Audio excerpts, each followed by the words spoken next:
Okay, well, we are a little late, but we are going to be reporting today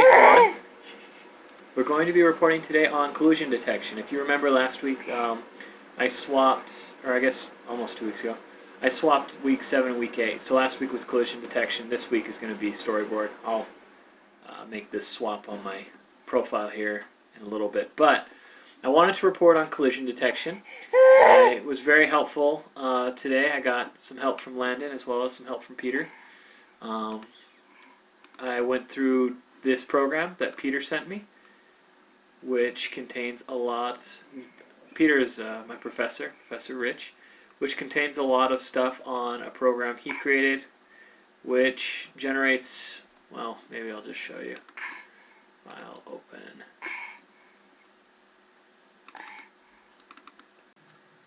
Which creates this sort of thing.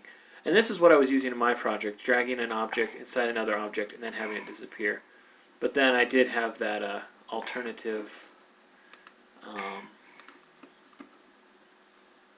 aspect of having it determine colors and then decide if those colors were... Sorry, that's my little girl.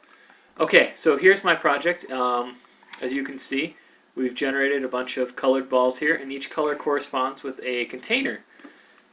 And I had to add quite a bit of stuff before to make this work.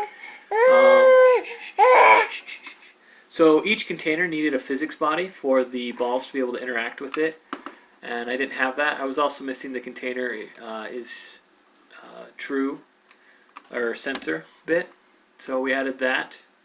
And so these are two new lines of color or code, and then this is the line of code that we use to check the color of the container versus the color of the ball. So down here, we'll go to my functions, and here's the make ball function.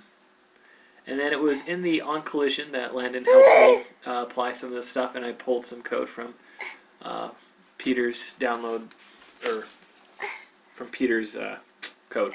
Anyway, we have if the self or ball is a color or equals the same color as the event other color, which would be the container, then we do this where the transition and it shrinks and then eventually removes itself from the board, which I'll show you here. So there's a green ball.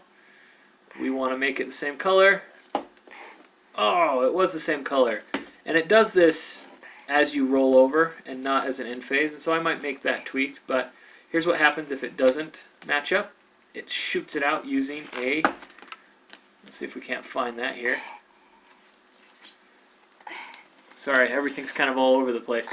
Apply linear impulse. So down here, at the end phase of a touch ball, it will shoot it out. And this is probably where I need to move this stuff for on collision, so that it will disappear in the end phase when I let go of the touch ball, rather than as I drag it on. Otherwise, you can just kind of drag it over any of these and it just vanishes. So that was that. We had to, that's kind of funny.